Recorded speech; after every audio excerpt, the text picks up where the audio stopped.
Greetings, Local 2627 sisters and brothers. Today is Monday, March 28th. Hope everybody had a great Easter holiday.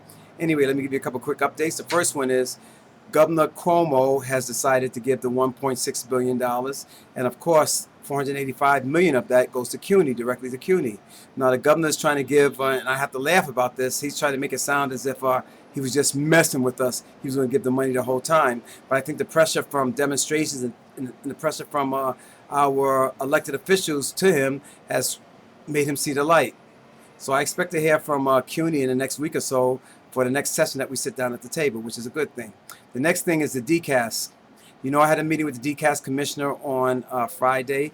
Myself and David Moog, who's the senior analyst for research negotiation at DC37. We sat down, we talked to them. We talked to them about, first, I know you want to hear about what happened with the postponement of the exams. Good thing. They were very receptive to us about the E&E. They're going to get back to us in a couple of weeks about that. And one thing that they said, because they said in the actual filing, in the posting of the filing, they said may be a question and answer, it still gives them flexibility to change it to an E&E if they want to. We also discussed about hard to recruit titles, because you know some of our titles are not hard to recruit, which limits to some of the things that some of our members can get. We also talked about a list of computer programmer analysts, computer aides. 740 was certified in February 2014, but only one has been called from the list. We talked to them about if they reschedule this exam, if they reschedule it for the summer, there's going to be a lot of people out on vacation. We also spoke about talking about what certifications are actually needed for this exam.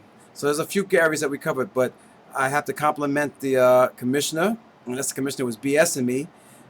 They are receptive to what we had to say, and they said they would get back to us in a couple of weeks, but it looks like we're going to have a positive results from this meeting that we had on Friday. Let me mention another thing. Cybersecurity is the #1 area right now that you need to go to if you're looking about where to change your field to go into, especially if you're in operations. Also, I heard today, you might have heard on the news, but I heard from my doctor that there's not going to be any more script prescriptions written. All the prescriptions are going to be done emailed directly to the pharmacist.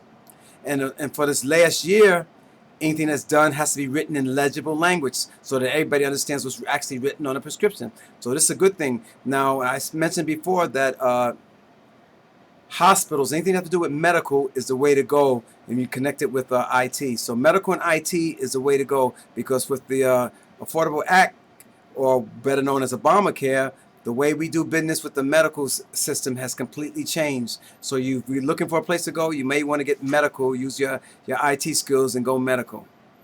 And again, cybersecurity is the other route to go. Good and welfare this week. From CUNY, Queensborough Community College, Frank Finelli, his wife is in the hospital. From CUNY York, Tadal Kandakar, their family just had a baby, a new baby. And from DeWitt, Joy Sutherland, one of our longtime activists. She used to be one of our shop stewards at buildings, and she came over to DeWitt. And she's recovering from an illness. And of course, our love goes out to them. And let me remind everybody again, if you want to make an impact on the rest of your life, you gotta go to the polls and you have to vote. And I'm not even telling you who to vote for. All I'm saying is that you have to vote. If you need to know who to vote for, and remember, the people that you need to vote for the most are the people that you have the immediate contact with. Your assembly people, your district leaders, those are the ones that are most important to vote for, because those are the ones who will influence your senators and your Congress people. And the other thing again, one more time, don't call and hang up so we get missed calls. Leave a phone number. I had a phone number today, and the person gave the phone number so fast, I just deleted it after the 5th time. I couldn't get it. If you want to leave a phone number, even if you don't leave your name, say your phone number very slow.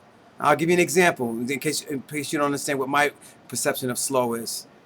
1, 2, 3, 4, 5, 6, 7, 8, 9. Then I will have your phone number. Repeat. All right? And repeat it.